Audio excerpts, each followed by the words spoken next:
नमस्कार दोस्तों हिंदी ज्ञान में आपका स्वागत है। तो दोस्तों आज हम हरिवंश राय बच्चन के द्वारा लिखी गई विषय अग्निपथ, इस विषय को हम अध्ययन करेंगे। तो चलिए दोस्तों हम इस विषय को शुरू करते हैं। विषय का नाम है अग्निपथ। कवि परिचय हम देख लेते हैं। कवि परिचय। कवि हरिवंश राय बच्चन का जन्म 27 नवंबर सन 1907 को प्रयाग के चौक मोहल्ले में हुआ। जो कवि हरिवंश राय बच्चन का जन्म कहाँ हुआ? 27 नवंबर सन 1907 को प्रयाग के चौक मोहल्ले में हुआ। वहीं पर उन्होंने प्रारंभ से लेकर एमए तक का अध्ययन किया। वहीं पर जो प्रयाग चौक मोहल्ले में उन्होंने शुरू से लेकर पोस्ट ग्रेजुएशन तक उन्होंने क्या किया, वहां पर अपना पढ़ाई किया। सन 1936 में यक्ष्मा से पीड़ित उनकी मृत्यु हो गई और डॉक्टरेट उपाधि के लिए वो कहां चले गए। तो यहाँ पे दोस्तों ये बताया गया है जो सन 1936 में यक्ष्मा से पीड़ित होकर उनकी मृत्यु होगी। तो सन 1936 में उनका यक्ष्मा से पीड़ित होकर उनकी मृत्यु होगी, लेकिन उसके पूर्व वे प्रयाग के चौक मोहल्ले में प्रारंभ से लेकर एमए तक के उन्होंने वहां पढ़ाई की। उसके बाद वो कहां चले गए थे? उसके बाद वे डॉक्टरेट, जो पीएचडी बोला जाता है दोस्तों, जो डॉक्टरेट की उपाधि के लिए वो कहां चले गए? कैम्ब्रिज विश्वविद्यालय चले गए और भारत सरकार के राज्यसभा के मनोनीत सदस्य भी रहे। उसके बाद वो डॉक्टरेट उपाधि के लिए कहां चले गए? कैम्ब्रिज विश्वविद्यालय। वहां से उन्होंने पीएचडी हासिल की और उसके बाद उनका भारत सरकार के राज्यसभा के मनोनीत सदस्य रहे। भारत सरकार के जो राज्यसभा के वो मनोनीत सदस्य भी रहे। उसके बाद दोस्तों हम इस विषय के बारे में भी आएंगे। हम विषय है अग्निपथ, इस विषय को हम देखेंगे। बच्चन जी की भाषा सरल बोलचाल की भाषा है। जो हरिवंश राय बच्चन की भाषा कैसी है? बोलचाल की भाषा है, मतलब सरल स्पष्ट भाषा है, ताकि जो आराम से शिक्षित हो अशिक्षित हो कोई भी आराम से उनकी भाषा समझ जाए। भाषा में बनावटी नहीं है। बच्चन जी प्रमुख रचना है। भाषा उनकी भाषा कैसी है ना? बनावटी नहीं है। जैसे आप देखे होंगे कुछ व्यक्ति जो अपने जो नेचुरल भाषा होता है ना, नेचुरल भाषा को बनावटी करके लिखेंगे, बनावटी करके लोगों के सामने दिखाएंगे। जैसे उनका जो नेचुरल भाव होता है वो भाव को नहीं दिखाते हैं। तो वैसे ही हरिवंश राय बच्चन की जो भाषा है वो सरल स्पष्ट है। उनकी भाषा क्या नहीं है? बनावटी नहीं है। और उनकी प्रमुख रचनाएं, जो कविता रचनाएं की है उन्होंने, जो प्रमुख रचनाएं वो देखेंगे क्या है? मधुशाला, मधुकलश, निशा निमंत्रण, रांगिनी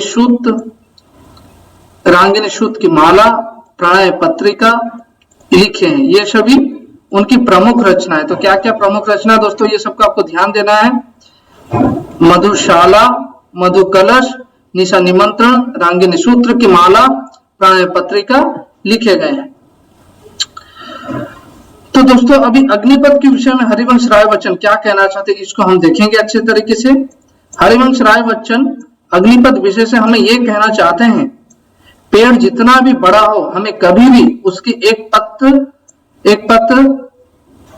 पत्ता की छां नहीं लेना है। इसमें हरिवंश राय बच्चन ये कहते हैं जो पेड़ जितना भी बड़ा हो, जितना भी घना हो, उसका एक पत्ते की भी छांव हमें नहीं लेना है। चाहे हमें जितना भी तकलीफ, जितना भी परेशानी आए, हमें किसी का सहारा नहीं लेना है। हमें अपने पथ में निरंतर आगे बढ़ते चले जाना है। हमें निरंतर अपने लक्ष्य की ओर आगे बढ़ते रहना है। निरंतर हमें कंटिन्यूअसली हमें अपने पथ, हमें अपने रास्ता में निरंतर आगे चलते चले जाना है। हमें ना थकना है, ना एक स्थान में रुकना है, ना पीछे मुड़ना है। ना हमें कहीं थकना है, ना एक स्थान पे रुककर पीछे मुड़कर देखना है, पिछली बातें सोचना है। हमें निरंतर क्या करना है? निरंतर हमें आगे बढ़ते रहना है और चाहे जितना भी परेशानी, जितना भी रास्ता में कांटे आए, रास्ते में बाधाएं आए, उस सबको पार करते हुए जलती अंगारे में भी पैर देकर हमें आगे निरंतर बढ़ते रहना चाहिए, जितना भी हमें तकलीफ हो, जितना भी परेशानी हो, तब जाकर हम अपने लक्ष्य और अपने सफलता की ओर आगे बढ़ पाएंगे और हम कामयाब हो पाएंगे।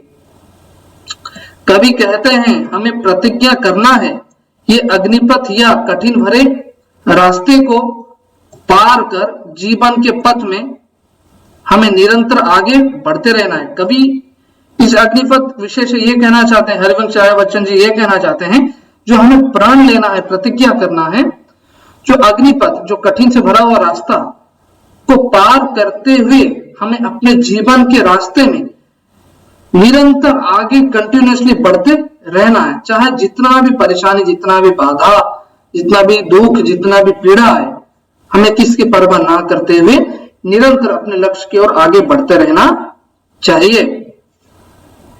चाहे जितना भी वादा आए, चाहे जितना भी बाधा आए, खून पसीने से लथपथ होकर ये कठिनाई भरे रास्ते को पार कर हमें निरंतर आगे बढ़ते रहना है। इस पे हरिवंश राय बच्चन ये कहते हैं, जितना भी बाधा विघ्न आए, हमें निरंतर अपने रास्ते में चलते जाना है, आगे बढ़ते रहना है, खून पसीने से लथपथ होकर। जैसे जितना भी तेज धूप हो, तेज धूप से जितना भी हमारे शरीर में पसीना चारों तरफ भर जाए, खून पसीना से हम लथपथ हो जाए, लेकिन हमें कभी रुकना नहीं है, ना थमना है, हमें निरंतर अपने लक्ष्य की ओर आगे बढ़ते रहना है।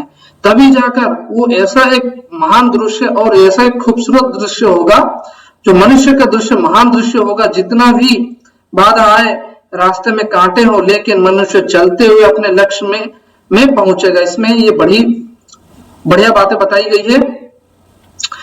हरिवंश राय बच्चन ये बोलते हैं, हमें जितना भी धूप, जितना भी परेशानियां आए, रास्ते में चलते हुए जा रहे हैं, जितना भी हमें पैरों के नीचे अंगारों की तरह हमें जितना भी तेज धूप हो, जितना भी हमें तकलीफ हो, हमें परेशानी को, बाधा को पार करते हुए आगे बढ़ते रहना है।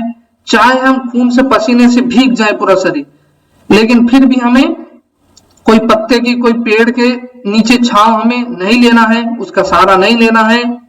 हमें निरंतर अपने लक्ष्य की ओर आगे बढ़ते रहना है। चाहे रास्ते में जितना भी कांटा हो, चाहे रास्ते में क्या हो, जितना भी कांटा हो, हमें अपने लक्ष्य की ओर निरंतर आगे बढ़ते रहना है। तभी जाकर वो एक ऐसा सुनहरा और ऐसा एक खूबसूरत दृश्य होगा मनुष्य का, जो अपना लक्ष्य में वो निरंतर आगे बढ़ता चला जाता होगा और अपना लक्ष्य में बढ़ते चला जाता होगा और वो अपने लक्ष्य में पहुंचेगा। तो इसमें हम दोस्तों इस विषय में हमने ये देखा, हरिवंश राय बच्चन अग्निपथ विषय से ये बताते हैं, जो अग्निपथ विषय उसको हमने देखा, वो क्या है ना, कठिन से भरा हुआ रास्ता। उस विषय को, अग्निपथ विषय को हरिवंश राय बच्चन ये कहते हैं, हमें जितना भी परेशानी हो, दुख हो, तकलीफ हो, परेशानी हो, रास्ते में जितना भी कांटा आए और पैरों के नीचे अंगारों की तरह पैर हमारा पीड़ा होता होगा, धूप से तकलीफ होता होगा, लेकिन हमें उसको परवाह ना करते हुए हमें निरंतर अपने लक्ष्य की ओर आगे बढ़ते रहना है और हमें सफलता की ओर अग्रसर होना है और अपने जीवन में हमें कामयाब होना है।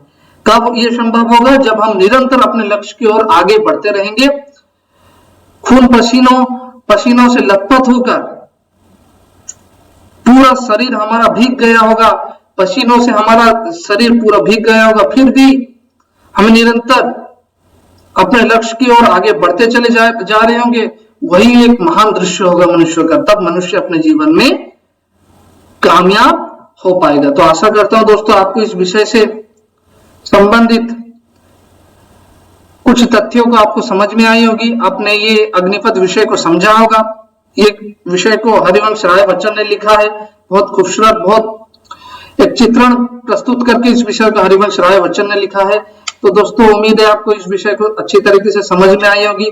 तो दोस्तों आपको इस विषय को यदि अच्छी तरीके से समझ में आई होगी, आप हमारा चैनल हिंदी ज्ञान को लाइक, शेयर और सब्सक्राइब कर दीजिए, ताकि आने वाली नई हिंदी सब्जेक्ट की वीडियो में लाता रहूं और हम सीखते रहें और अपने जीवन में हम कामयाब हों। तो दोस्तों चलिए हम इस विषय को आज समाप्त करते हैं। धन्यवाद। जय हिंद, जय भारत, वंदे मातरम।